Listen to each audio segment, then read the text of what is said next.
Ladies and gentlemen, welcome back to the Uncensored CMO. Now, we're recording this one in a pub for a very good reason, because we're talking about beer ads.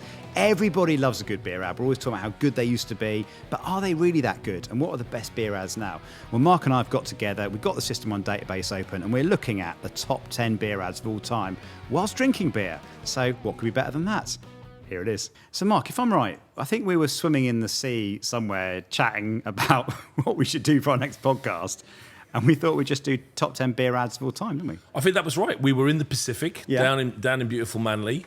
And one of the many things we did to set the world right, I think it was probably my idea, it sounds like me, was let's do it in the pub and let's do beer ads while drinking beer. There you go. And if we do the top 10, it's a legitimate reason why I can have 10 pints. There you go. Which is something that, you don't always get every afternoon. You don't. I, on the other hand, are going to be firmly in the Lucky Saints category. So, big plug for Lucky Saint. But I have to say, one of the funniest things of this year was your trolling LinkedIn, which just amused me no end. Yes. You get those alerts going, you've been specially selected as an expert Not in anymore. something you do not know anything about to contribute to an article. Not anymore. I started getting them when you got them, yeah. and I managed to turn it into every one I ever got. The answer always wound up, you need to go down the pub and have a few.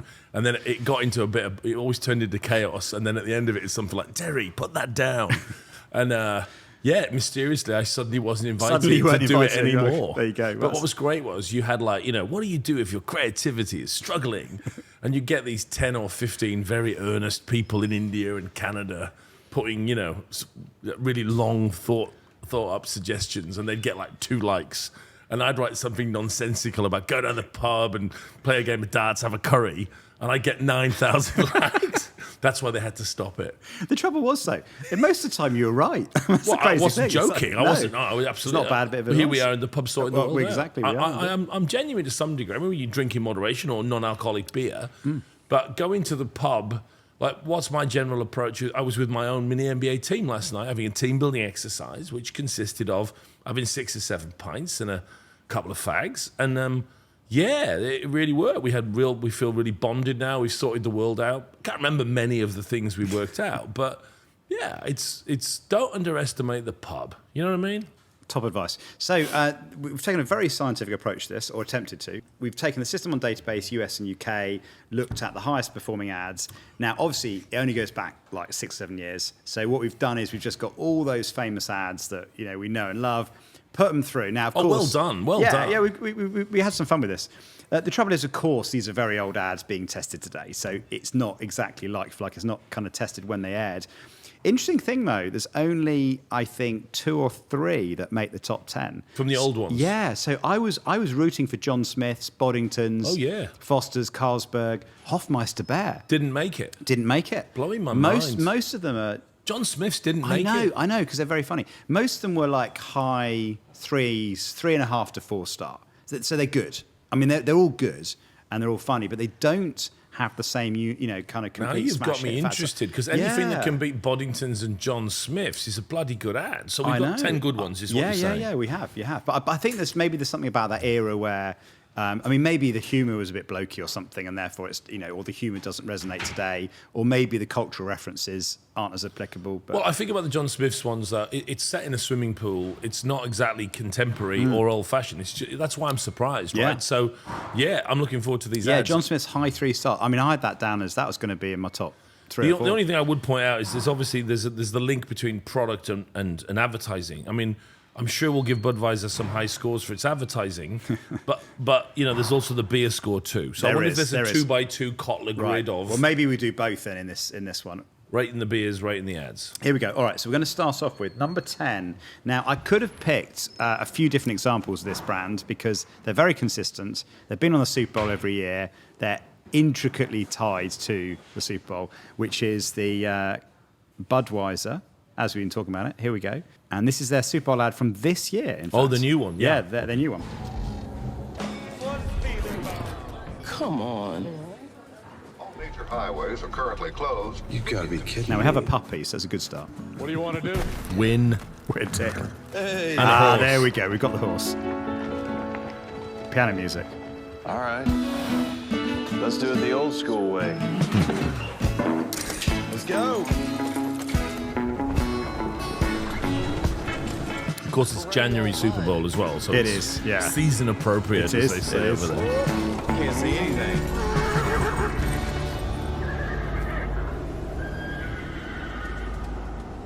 Look!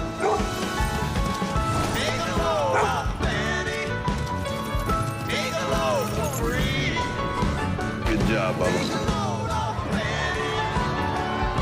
Sorry I'm late.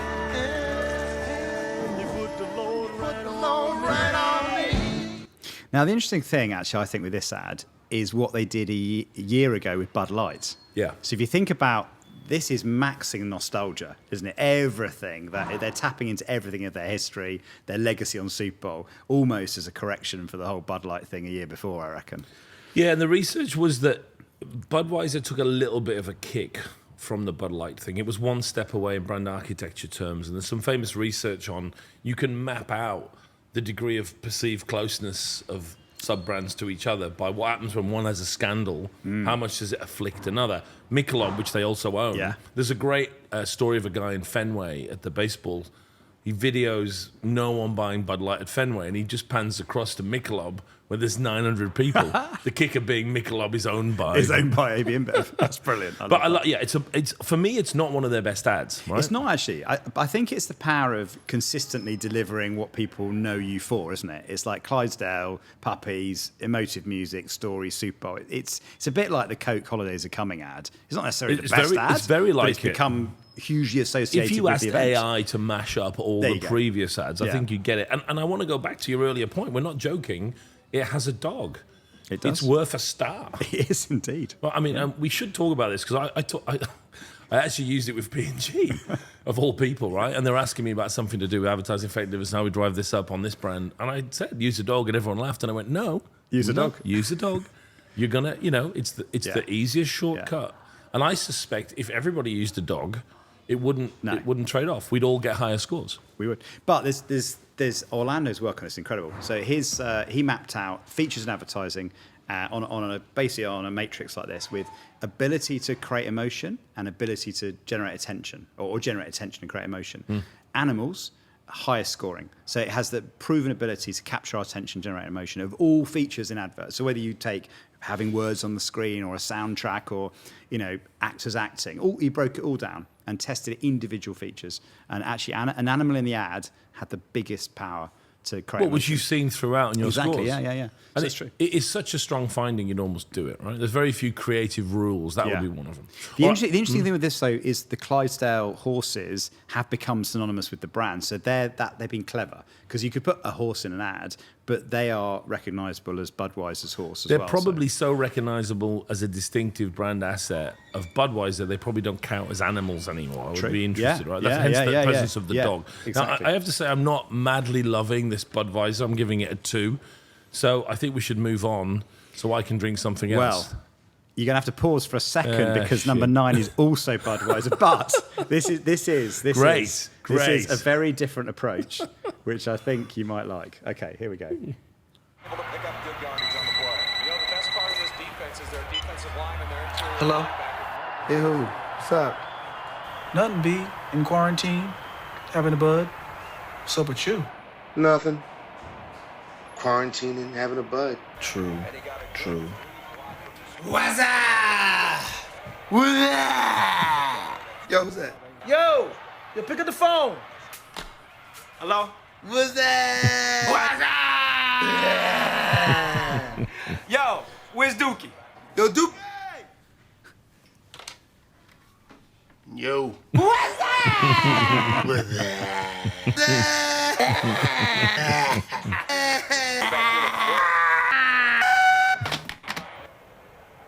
So you okay, B? I'm good, B. Just quarantining, having a bud. Thanks for checking in. Now, that's the point on Wear Out, of course. That was re-aired during COVID. That's As a bit right, of that's COVID right. communication, which is, again, a natural experiment there. What happens if you put an old ad back on TV? It's one of the few times they actually did it, Yeah, right? yeah. And again, as your scores prove here, There you it's a total winner. I mean, I have to say, I remember it pretty much moment for moment. I remember being there. I remember that it just became a social thing. And, it entered our cultural consciousness in the States for a good 2 years. I do wonder if WhatsApp would have been called WhatsApp had that not happened. Maybe. I mean, it must be 20 years ago. Eh? Yeah. Yeah, I mean, good stuff. The only thing I'd say is it's the kind of ad that you can't build anything from in terms of a sequence. It doesn't have that campaign ability of specs. What you call a fluent device, right? Yeah. That's it. Remember when Cadbury had that one smash hit with Gorilla and they floundered around trying to replicate the magic and really just messed about for a couple of years? I think Budweiser was smart enough to go, whatever the hell that was. Yeah. I think they had some frogs doing it. They did, didn't they? Yeah. But again, sort of, You recognise that's just that's it. Recognise you've had a moment of genius, now move on. Now, for number 8, we are going properly back in time with this one. This is a classic, and you're gonna remember this one. This is from when you and I were growing up, and I can already taste that it's a little bit of a step up. So. This is it. This is it. Here we go. Very, very famous Heineken ad. The water in Mallorca doesn't taste like what it ought to. No. The water in Mallorca don't taste like what it ought to. The water in Mallorca doesn't taste quite how it should. Mallorca. Mallorca? Mallorca. Mallorca.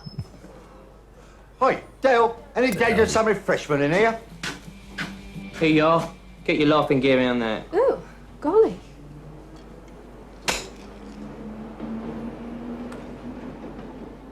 The water in Mallorca. What's that? Don't taste like what it oughta.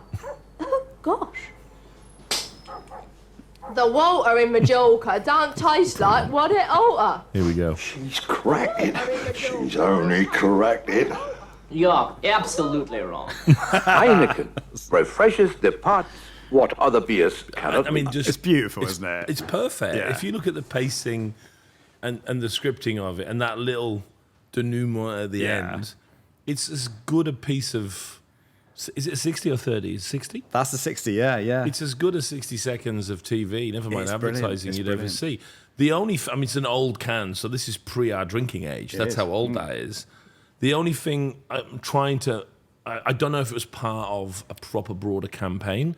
I suspect it was, right? It had that long-term campaign ability. There's nothing in the product. Yeah. But maybe... I think that was a long-running campaign. And bear in mind, we've just tested that now. So however many years old that is, it's probably 50 years old, and we've tested it. It'd be and it's 40 a 4.5 for sure, star. Yeah, which is incredible, isn't it? I mean, the other bits I love the humour's obviously great, but the accents make it. Don't they? Well, the acting, but if you look at it, the set, they obviously knew when you look at that ad, they knew they had perfection. They've gone an extra mile on the set. You know what I mean? Like it's just, the casting is perfect. This is, Yeah. I mean, the other thing it shows is you don't need an elaborate idea. Like one scene, 3 actors, and, this is going back to our friend Orlando, that's what he talks about. Having one scene unfolding is much better than cutting your ad you up have into 60 a million seconds, parts, right? Yeah, Absolutely right. It's like a bit of a play. I can't imagine there's much better than that. I mean, I can make some arguments strategically. Does it fit with, you know what I mean? Yeah. But in terms of execution, that's as fine a piece of advertising. I'd love to know what the score would have been if we'd tested it back then. Because, I mean, that everyone would have been talking like an about abacus. It. Yeah. We'd both have had big moustaches and we'd be smoking. But yeah. No, look, very good. And a much better pint as well. There you go. Right. Okay. So, next one's interesting. Right, switch pints. Oh, now we switch pints. Have you got a Stella? Well done. There we go. That is fluffy head there. Right, so we talked about the Heineken campaign not having a campaign idea. Yes. Right. This next one, actually, I think is one of the most famous long-running campaigns from Stella Artois, Reassuringly Expensive. I think this is a winner. It's a much better beer as well. Yeah, That's the tastiest beer so far, and I'm not a big fan of Stella. Do you know the interesting thing, right? When I worked for Brewdog for about 3 minutes, in the induction, James gets 2 beers, right? And we all have to taste these 2 beers, and we have to describe, in great detail, the sensory difference, right? So we go through, the carrots of the nose, the colour, the whole thing, right? And at the end, he says, which beers do you think they are? And we're all trying to guess which one it is. And he says they're both the same. they're 2 weeks difference. 2 weeks. 2 weeks. So he makes this point that actually beer, the most taste from the beer comes from the freshness. So at Brewdog, it was all about the speed with which you get through the supply chain. Well, they're right. I mean, they would change the barrels if they're more than 2 weeks old. Because I didn't know it changed was the profile. immediate. I thought maybe there was like 2 or 3 days to settle in, right? But I know they say on good. Yeah. I drink a lot of craft ale, and it'll often say in Australia, treat it like milk. Yeah. Do you know what I mean? Yeah, like you exactly. never want it to warm It's up. incredible. You know, and it does make a huge difference. Massive. Yeah, yeah. Right, so let's get on to Stella Artois, reassuring expensive. Here we go.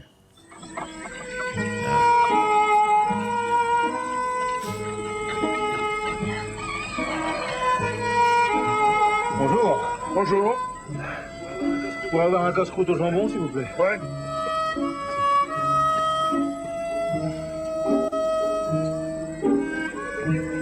Ça fait 10 francs.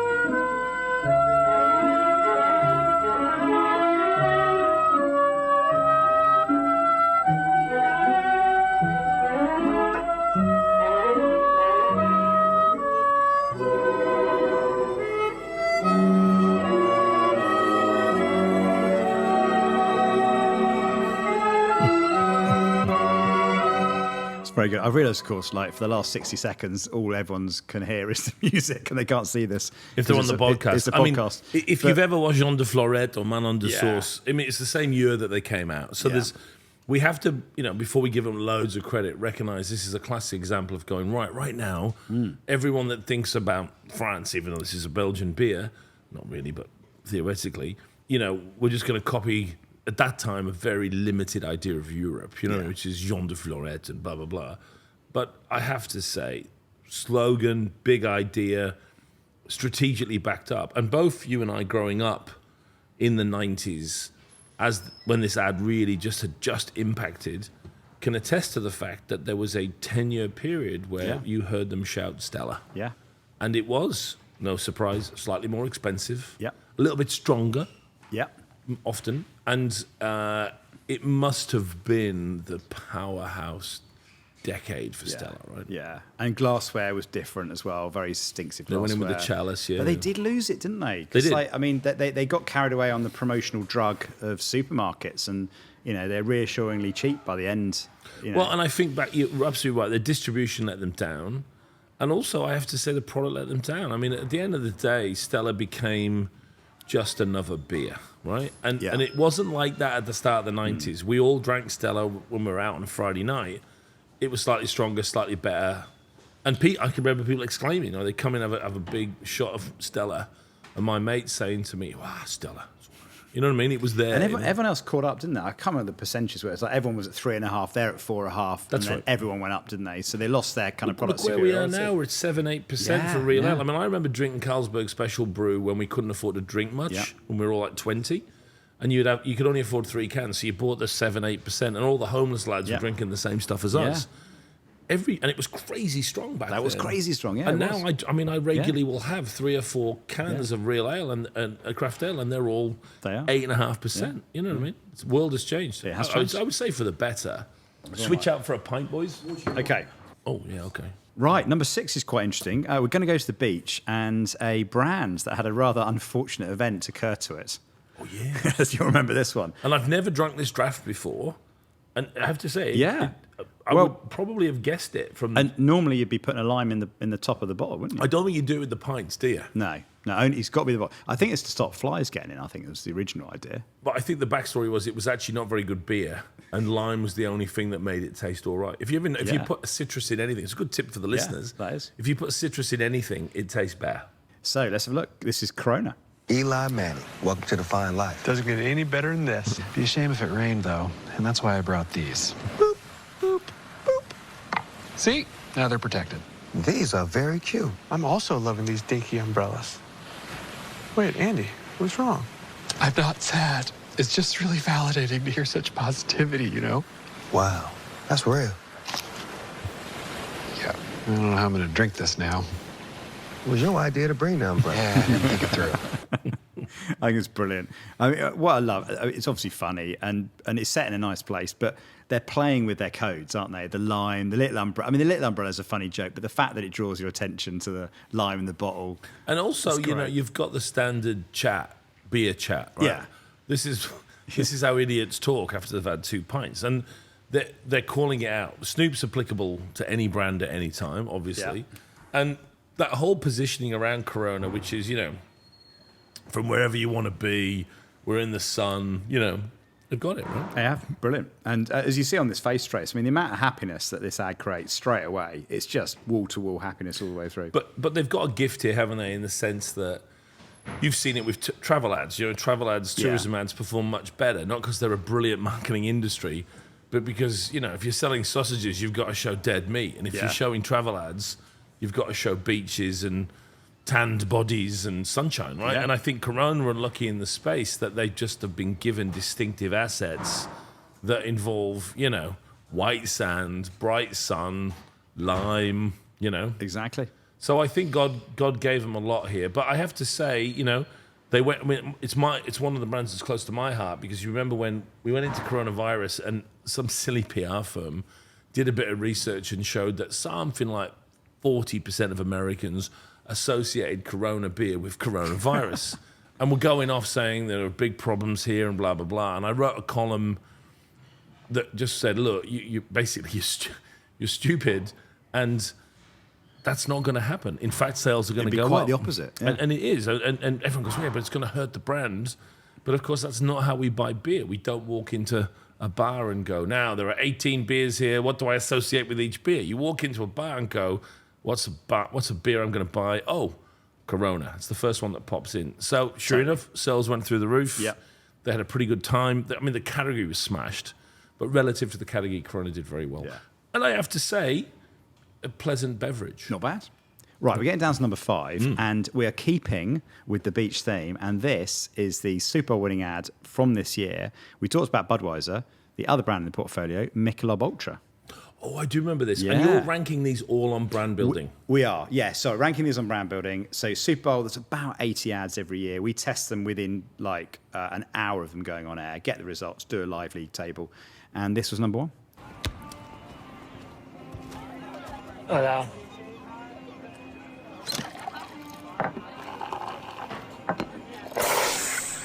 Maybe a different beer? No, Michelob Ultra. Okay, be right back.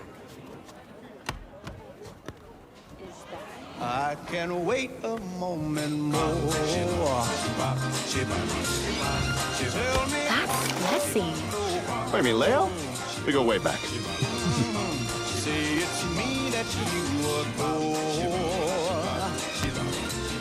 And then, darling, tell me when. Dan the man. Marina. Come on, he's not even trying out there.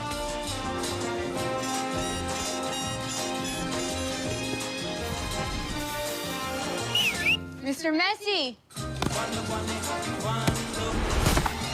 Tell me quando. Michelob Ultra, superior light beer. I mean, I just think it does the basics very well, that one, doesn't it? I mean, you got like branded shots in there, you got good music, you got, you know, beautiful scene. Obviously, MESSI helps as well. But the thing I find ironic about this one is they aired it in the Super Bowl. So it's like a soccer ad in the Super Bowl, which I think is quite funny. But as I spoke to the CMO about it, and he was saying this was part of their entire year's campaign. It's basically all around this ad. So they had this for the World Cup, for the Olympics, etc. So the Super Bowl was more the launch moment for it rather than designing it for the Super Bowl. And is this their attempt to supplant sister brand Bud Light as well? Was that part Yeah, of it yeah. too? Well, a lot of they money. got a lot more money, right? Yeah, exactly. So I think terrible beer. it's nearly as bad as Bud Light. Yeah, I mean, for me, the success here is it's absolutely, you know, formulaic ad, right? Yeah. But in being formulaic, I'm not trying to be critical here. You've got a beautiful setting, as we've already said. That's lovely. You've got the world's most famous sportsman, a couple of other randos. They've also got Dan Marino on contract. Let's get him on a boat there, you know what I mean? And it shouldn't work, but it does. And I think partly it's because MESSI hasn't really endorsed much outside of South America. It's a beautifully made ad. And I think they've somehow, I don't know how, managed to avoid that thing where everyone remembers it's the beer ad with MESSI. it did break through, and it did stay branded, right? So I think they either got lucky or they're smart, and I know they're on a bit of a tear in the US, right? Again, from a beer, it doesn't really qualify as a beer. I do quite a lot of work in America. I was there last week, and American beer is great. And you go into these bars now. I was in a bar in New York. There was 25 craft ales on draft, and they're all beautiful and local. And yet the guy next to me comes in and ordered a Michelob, and I'm just thinking, you're an idiot. You've got all these incredible local beers, and you're drinking something that literally tastes like water. Yeah. I think this is one that, it's not going to win awards. People aren't going to be necessarily talk about it in marketing, but actually just does the basics very, very well and really beautifully executed. Okay, we're coming at number 4 now. This was a bit of a surprise. I'd forgotten about this. 6 pints in, mate. Yeah, exactly. It's getting a bit wobbly. Anything will do at this point. You might have to take over now. We did a little competition, Euro 2020, and to find the best ad of the campaign. So a little competition we did with ITV. This was the winner, and quite a interesting message in it as well. It's from Carlsberg. We believe that working together makes anything possible. So imagine if when you did this happened. Carlsberg has partnered with WWF to plant seagrass, which can absorb carbon faster than a rainforest. Does that make our beer taste even better? Unusual, isn't it? Because, Strange. Peter Field did the whole work on purpose. Does purpose kind of improve your effectiveness on average? No. In some cases, it does.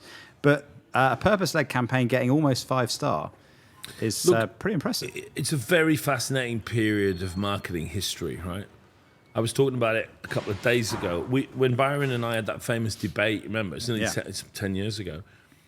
We had this huge disagreement for an hour, and then a guy from we both panned brand purpose at the end, and a guy from Unilever got up and argued with both of us at the same time, and I said, "You're a brave man," But it was the start of that crazy period, which really started to come to an end when Peter did the research to prove that purpose works, and I think to a lot of marketers' horror, discovered that it didn't work, but with the caveat that Peter made quite well, that it did work for suppliers and employees, but not for consumers. Yeah. And the only thing I can think of, because this started out looking like a terrible ad, right? Yeah. But to Carlsberg's, first of all, let's be clear, Carlsberg are doing this because they're very good people. And I think that little line at the end about, does this make our beer taste better? I think there's a real nice wink that says, listen, it doesn't, it's pointless. Yeah. But we're doing something good, might just make this good. Yeah. What's your take? Because I'm surprised. No, I know. I'm generally a bit surprised as well. I think actually surprise is part of it. I think this is surprising. I think having a seal, going back to what we talked about animals, I think there's a bit of emotion in the seal. So I think the surprise, the seal, I think they're using a famous line, probably, the best beer in the world. So there's a nice little code at the end. There's a little code that carries it through. You got a couple. So it is a bit surprised. I have to say it scored better than I expected, but I have to say on the beer front, it is a beer I would go to quite happily. I very much like the way Carlsberg a few years ago recognised we can't keep saying we're probably the best beer in the world because we're so far away from it, and reformulated. And actually, I have to say they sent me a couple of cans of it, and I have to say it's been one of my repertoire beers ever since. I think it's a good pint. Yeah. Oh, interesting. Animal. Interesting. Yeah. And the tongue-in-cheek purpose thing. Yeah. Might be the thing that makes it work here, right? Yeah. It's not like it's not too sincere, which in a weird way is kind of. I think that's good tactics actually, because purpose can get too serious, but actually I think you can play with purpose a bit, do it in a kind of humorous way. It's a great way to land it. Not many people have done purpose in a fun way. It's it's dripping with sincerity and serious people. Exactly. Maybe that's what Carlsberg can teach us there. Yeah, definitely. Right. So, all right. So coming at number 3, top 3 now. Okay. We're going back to the Super Bowl and back to a better beer. I have to. Back to a better beer. Carlsberg's okay. I think you'll like this one more. I already am. There you go, already are. 3 or 4 years ago, and this is actually one that System 1 helped the development of to make sure that it did well. Oh shit, it's a And client. It's it's a client, already good, mate. It's already exactly. impressive. So, and actually, to be fair, they test rigorously. Of course they do, every mate. single Of course bit, they do, mate. Exactly. Yes, they know yes. what they're doing. Here we go. This is Sam Adams from Boston Beer. Long day, huh? Thank you. Hey, buddy. You want to Sam Adams? All right. Hello. Your cousin from Boston. Wickeds all around. Yeah. Get it, girl. That's He good. wasn't lying. We're gonna live forever. Security. That is security. The best night of my life. It's Oh, great, that's isn't it? good. I hadn't seen that one. That's very good. It's good, isn't it? And one I was testing that year in the Super Bowl. The robots are real. Is that right? They're actually real. They're actually used as security at Boston Dynamics, who built them. They do use them as kind of border security. Well, so it was genuinely filmed on set with the robots, and it's I have brilliantly to say, done. so I know Boston well. I lived there for 4 years. I got a couple of very good friends. One of my best mates, Johnny McLaughlin, lives there. And that is, for a non-American audience, what you have to realize, that's a very Boston. Yeah. People will see American, but it's not. That's a Boston, not just accent, but attitude. Exactly. Hello. You know what I mean? That's, Yeah. that's brilliant. I love the way it's been done. I have a strong sympathy for Sam Adams because, I go back, I grew up sort of in the States in my young adulthood. And it really came through, I guess, turn of the century, right? When American beer was abysmal. I mean, it was a joke for good reason, right? And suddenly we had Sam Adams making a good beer, right? Yeah. And they had this powerhouse 10 years where they were everywhere. Yeah. And then, of course, that terrible thing happened is they got caught in the middle. Because suddenly we had a local craft ale. Like, I remember I was in Carlsberg, California, at a place called Pizza Point, and they had 45 local Californian ales, and they were all good. And they were all on draft. And I remember thinking, ooh, and I remember looking at their Boston beer, and I remember thinking, why would I drink Boston beer when I have local beer? And I think America went through that. You're either drinking your watery Bud Light, or you're going up to the local stuff. You wouldn't go as much now in that middle place that wasn't originally in the middle. So I really feel like that's an ad they need. It is. If they're going to be mainstream, they're going to have to, they're not going to beat the craft ales. Yeah. They're going to have to take on the Buds of the world. They are. And it's a great example, actually, creativity beating. So at the time, Bud had exclusivity, or AB InBev had exclusivity on all Super Bowl advertising. So no other beer could advertise. So they launched that just before the Super Bowl. And the moment they're outside the window of exclusivity, that goes on air. So they kind of like, it seemed like a Super Bowl ad because the moment the Super Bowl was over, I got you. It just crossed over. Yeah, it just got, because they... a lot less spot price would be like a tenth as well. Exactly, yeah. So they got around, they got as close to the rules as they possibly could. Look, they're an interesting company. And are they private still, John? You'd know. I think so, actually. Yeah, I think they're not part of one of the big the founder groups. He's still around. Runs it, yeah. The founder's got in a bit of trouble because he can feel his pain, right? He can either shoot at the small independent craft beers, but you can't because everyone loves them, or you go after the big boys, and the big boys are like, we don't care. So it is that moment where you find yourself in the middle, and if you know anything about branding, that's the one place you don't want to be. You're either going to go up into a niche and get a price premium, you're going to go down into the mass and get your volume. And they had that feeling at the turn of the century that they were just being repositioned by the market, which is one of those things that, they didn't deserve it. It just happened to them. Do you know what I mean? And I think, I always give the example when I teach my class about, I used to eat every day when I lived in London, pret-a-manger sushi. I don't think if they do it anymore. At least it was pretty good sushi. And then I did a big job in Japan, and then I came back and I couldn't eat it. It was inedible. And it was still the same sushi. It's just the context of your experience had changed. You suddenly knew, you would compare it to something else. Boston, it's a great ale, right? Until you have a fresh, local, made 2 miles away IPA, and suddenly it's still good, but it ain't that. Yeah. I mean, freshness is insane. I mean, we were chatting earlier, weren't we? But Yeah. when I started at Brewdog for my sort of 5 minutes, but I remember the induction with James Watt, because he'd get us all to try these 2 beers, and we'd have to fill out this big sensory form of, like, you know, body and nose and carbonation and colour and all this sort of thing. And we have to rate both of them. And he'd go around the room, we would all give our scores in, and he'd say, so tell me which beers you think they are. And we'd go, oh, maybe a bit like Punk IPA maybe, or maybe it's this or whatever. And he goes, they're the same beer, 2 weeks apart. And so literally fresh and 14 days. Fresh and 14 days. The difference was palpable. Bigger Incredible. than anything else. Yeah. I did that. I had a girlfriend in England whose brother went on some camping thing right next door to the Theakston's brewery. My girlfriend's dad said, look, I'll pay for you two to drive up, stay there for the night and pick him up because I can't be bothered, you know, fair enough. And I got to literally the sort of the Theakston's brewery home pub. You know, everyone has them, you know. And I remember having a pint and literally going, what is that? And the answer is, that's what beer tastes like fresh. when it rolled out yesterday. Yeah. And I actually tried to persuade Michael, the young lad, my girlfriend's brother. I'm like, Mike, can you? He was mountain biking. I was like, can you do some more mountain biking or something and give us another day here? And he was like, yeah, I'll stay. So we had another day purely. So I was like putting the time at 5 o'clock so I could get in there. And I still can remember how that beer tasted. And to Watt's point, it is fresh beer will probably beat almost anything. Do you know what I mean?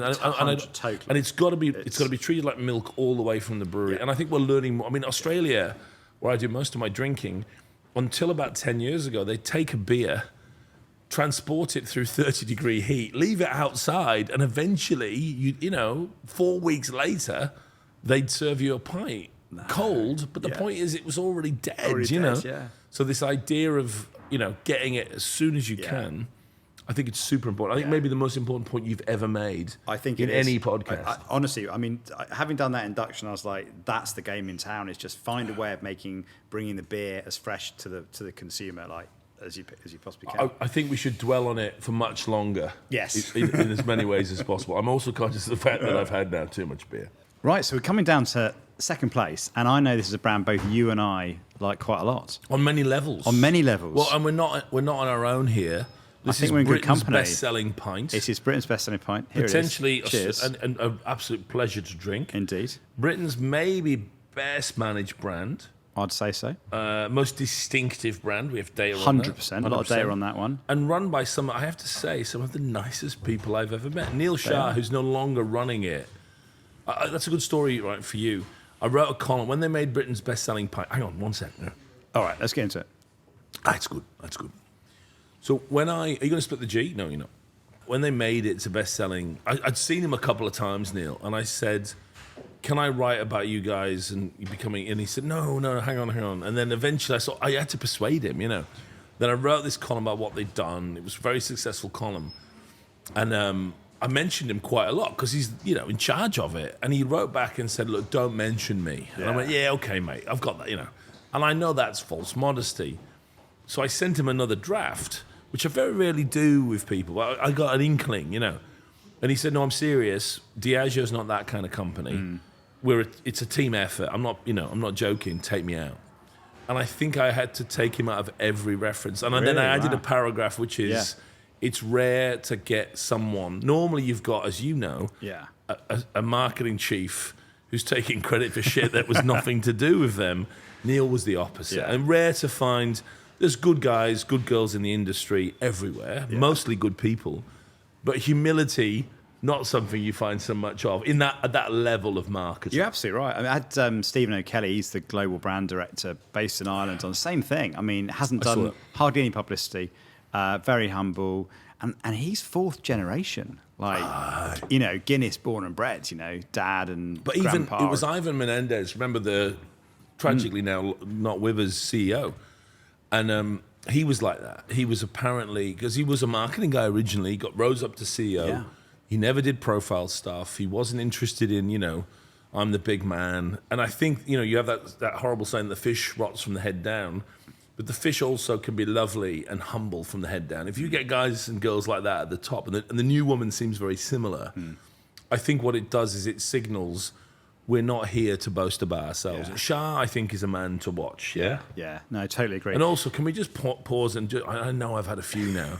This is It's good. It's a good pint. And can I make my product point? You know, we are still not fully conscious of the fact that the product P is the most important P. And it would be nonsense to suggest Guinness, with good distribution and a good price and great advertising, would be anything other than an afterthought. It's the product that drives everything, right? It's good. And we mustn't forget that, and marketers must get involved in it. Yeah.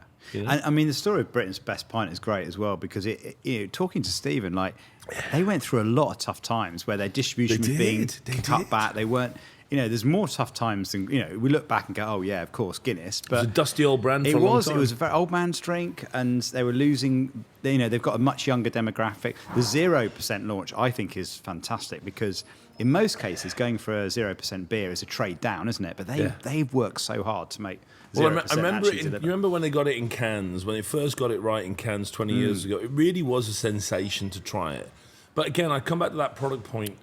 It's also not a variable pint anymore. I'm old enough to remember you would go on the ferries because they had, for English people, the best Guinness was on the ferry over to Dublin, and it really was. It's not anymore because the consistency of this guy. Yeah, it's a long time since I've had I pressed him on this actually, because I was sure that was still the case. Pint in Guinness, pint in Dublin tastes different, but no, they swear it's exactly the same. Yeah, I mean, let's be honest though. You also get the gift of the most distinctive. I think they call it a quarter white, 3/4 black, right? God gave them a big, but they've used it and they've forgotten it, right? So. For me, I think it's probably, we get those research that says 80% of brands could disappear and the consumer wouldn't care, and that's true. Yeah. I think Guinness is one of the brands that if it did disappear, I would not only notice, but I would be upset for quite a long time, and I would think about it. The other thing I love they've done is they've used their constraint, which it takes a long time to pour. Apparently 119 and a half seconds, I think I'm right in saying, it takes to pour. They've used that constraint to their advantage by, with the whole campaign, good things come to those who wait, haven't they? Which is brilliant. And they've enforced it, right? You cannot get a fast pint of Guinness. Yeah. No, look, it's a special thing, right? And the other thing that I found fascinating, which may not be true, is it's actually slightly lower calorie than most lagers. Yeah. But they never played it because it doesn't fit with the black, sort of big, hulking, So they just never went with, and we're 10% less calories than a regular beer. Yeah. Which may or may not, that was something my mate told me in a pub after 6. It may not be true. We're back to things that we tell ourselves, exactly. We're going back to Guinness's good you should feud, drink Guinness, you'll lose loads of weight, Oh, my mate, he's got a private plane to save money. Yeah. We'll drink Guinness and lose weight on Scott Galloway's really good economic plane. There we go. Now, the interesting thing about this, I looked at all the Guinness ads on System 1 database. The one that came out top was very, very, very time specific. So this was the ad they put in just as pubs were opening again. And I think it's interesting because, again, talking to Stephen about, they put a lot of, because, a lot of pubs going out of business, obviously losing their clientele for the best part of a year. And so what they did is they put all their effort into supporting the trade and getting the trade back on their feet in terms of bar kit and tables and chairs outside and all those sort of things, and really going. And I think you were saying about is there a brand you'd miss? And actually what COVID did is it kind of basically... It made you think. It made you think about things you're missing. So the bounce they got, I think the bounce they got post-COVID was incredible. And this was the campaign that they and was this run pre the sort of reopening, or...? This was in... So they had a few, actually. It's quite interesting because COVID actually started in Ireland on St. Patrick's Day. Unfortunately, So... I'm sorry. Well, I say COVID. I mean lockdown. I shouldn't have. But it's this idea that, for St. Patrick's Day this year, we'll get COVID, They're probably going, should we just delay lockdown 24 hours? Let them have it, But so St. Patrick's Day was very unusual when COVID started. No shit. Yeah, exactly. They got out there very quickly with a win it together type thing, as everyone did. But it's when it got, this is the ad that they came out with when it got, when they had permission to open. When people started getting into a beer, exactly, thirsty as hell. Exactly. Right? Yeah.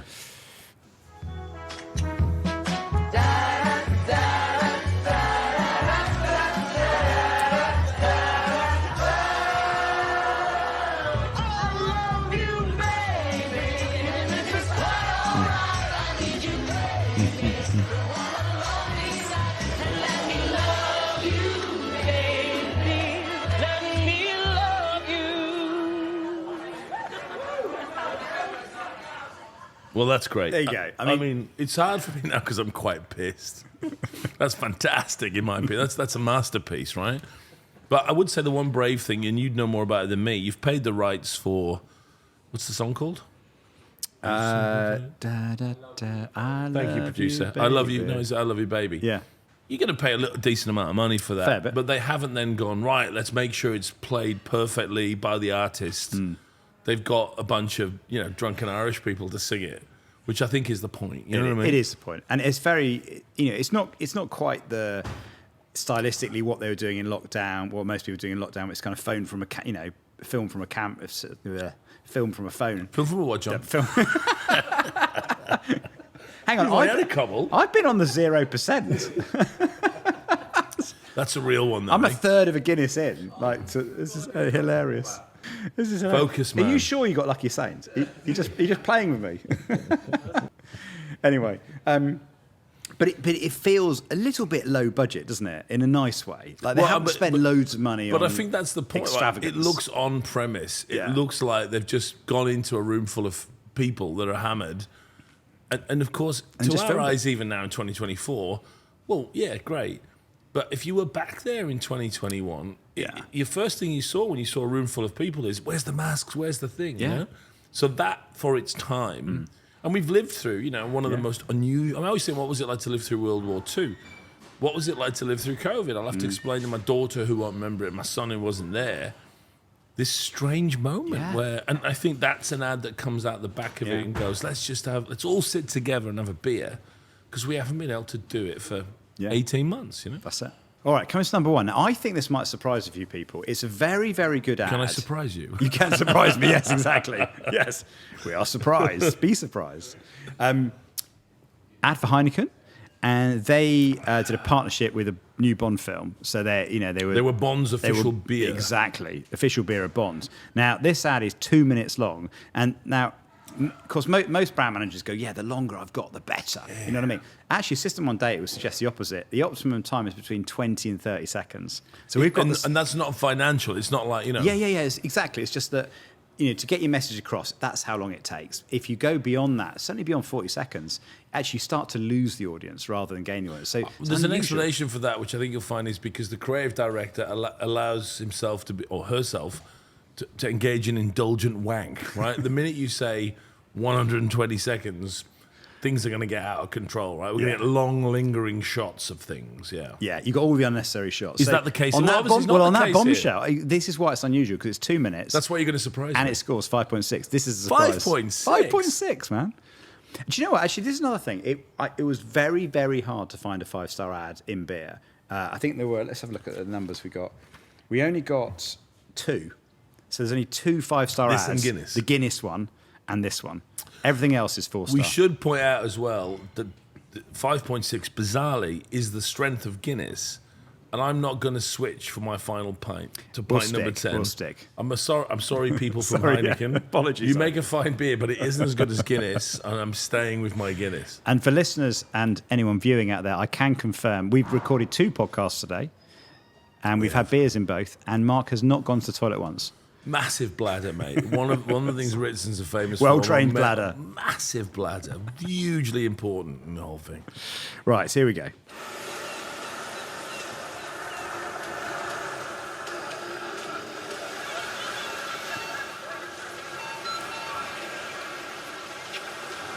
Signor Fake.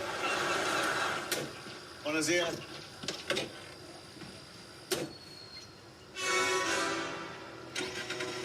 James Bond.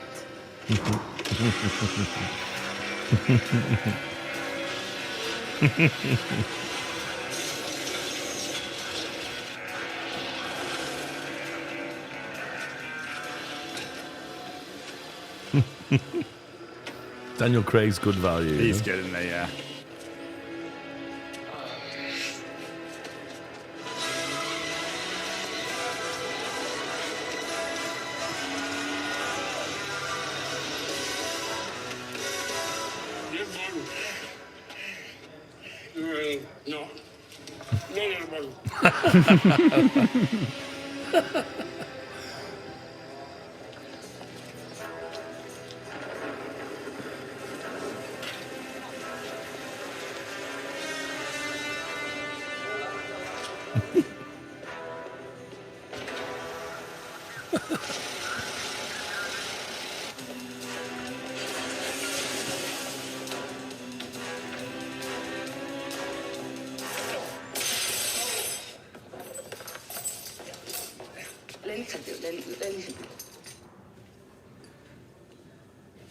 You have my passport. Daniel Craig? Nice try, Mr. Bond.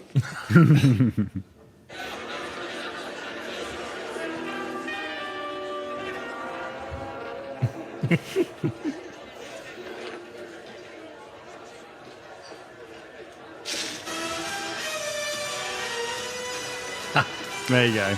Wow, it's a good pickup at the end. And again. There you go. Great example of brand partnership, though, isn't it? You know, and partnering with another brand to do something. Well, look, first, it's a marvellous little piece of film. I think it speaks to Daniel Craig, who's constantly wanted to take the piss out of himself, but has to be the serious James Bond. I think he would have enjoyed it. He's got a great sense of humour. But for me, it's hard for me. I'm a real Bond reader rather than watcher. I think he's been the best Bond, you know, off and on, in my opinion, even better than Connery. He's been marvellous, closer to the books.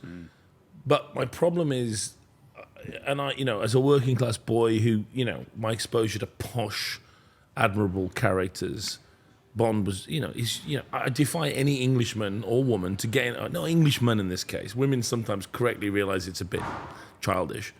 But if any Englishman gets in a car and John Barry's music comes on, I defy you not to drive faster. Totally. It's impossible, right? It's an emotional, physical response.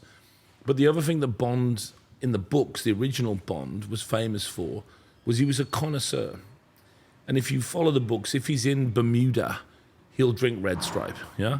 If he's in Paris, he'll drink Bollinger. In my case, he'll drink Dom Perignon 55, not the 56, right? So he would always adjust his choices to his context, which is what a connoisseur does, right? You don't have a favorite beer, you don't have a favorite wine. You have the perfect choice for the location and people that you're with at that time. And that was one of the things I learned from Bond was, you know what I mean? Yeah. You pick your beverage based upon your setting, and you take great pleasure in knowing every place you go in the world that we drink it that way there. And I remember I drank a lot of Hennessy. I worked for Hennessy. I drank a lot of Hennessy cognac. If you go to Hong Kong, let's say, or why not Shanghai, that you drink Hennessy in a tall glass with ice, you would never get it in a snifter, right? And you would appreciate the fact that that's how you do it. If you drink it out of a small snifter glass, you're an idiot, you know? The exact opposite being the case if you head into, you know, Central Europe.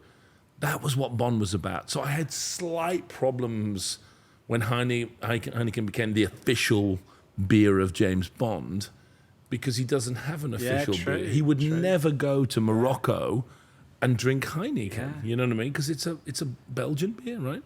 He would drink some unknown local beer. Now, having said that, that is a great ad. That is a great ad, isn't it? It's got the humour, the band out of tune. Yeah. I can't imagine they got much media. No, I reckon that would have been just the showcase, maybe the film premiere, online. But isn't that the tragedy where you see these great bits of film? Oh, yeah. But they never get the exposure. The industry sees them. Yeah. I shout out to Daniel Craig, who I think is phenomenally humble and really isn't anything like James Bond at all. He's a real hippie, kind of cool, fashionable, brilliant actor from the RSC, right? Who's managed to fool everyone that he's some cold-blooded assassin, you know what I mean? I think he's a brilliant actor. He is good. But I suspect here he would have enjoyed taking the piss out of himself quite beautifully. That's a great ad. I mean, but here we are, right? I think that's a little interesting moment at the end, though, John. It was a great ad. I enjoyed it very much. I admire it. I'm still drinking Guinness, We're mate. still drinking Guinness. And if I can finish on a note, it would be that, you know, let's not, as much as I respect what System 1 does best in the business, and certainly that advertising has its role to play, you know, it doesn't necessarily make me change my pint. There you go. On that bombshell. Can I surprise you now? But hey, this has been fun. We finally did what we're going to do. This is good. We did say back in January we'd do this. And we were floating in the Pacific. We were floating in the Pacific. Wasn't sure I was going to come back from that trip, but I did. You weren't looking like you were the night out when we had the dinner. To be fair, actually, the Four Pines, that was one of the best beers I've ever had. It's funny that, isn't it? That's really good. Yeah. Well, back to our freshness, beautiful location, great West Coast IPA. I will be there. Where are we now? We're in a downtown South London pub. I will be in the Four Pines. I put my children to bed. Usually my wife goes down as well at this point, and I will nip out because it's only 2 minutes from my house, and I will slide 3 in, which I will do on Sunday night. I'll think of you. Think of me, mate. It will be a completely different set. I'll be looking at the ocean, drinking Four Pines, thinking about you very fondly, but also how I'm very glad to be back in Manly, looking at the Pacific. Drinking, here's a good call, a beer that is even slightly better than that. Pacific Ale, I'd put it up against Guinness. I'm with you. That's. I still have the T-shirt, though. On that bombshell. On that bombshell. Mate, thank you so much. Mate, good to see you. Till next time. Thank you very much for listening or watching Uncensored CMO. I hope you enjoyed that. If you did, please do hit the subscribe button wherever you get your podcast. If you're watching, hit subscribe there as well. I'd also love to get a review. Reviews make a big difference on other people discovering the show, so please do leave a review wherever you get your podcast. If you want to contact me, you can do. I'm over on X @UncensoredCMO or on LinkedIn, where I'm under my own name, John Evans. Thanks for listening and watching. I'll see you next time.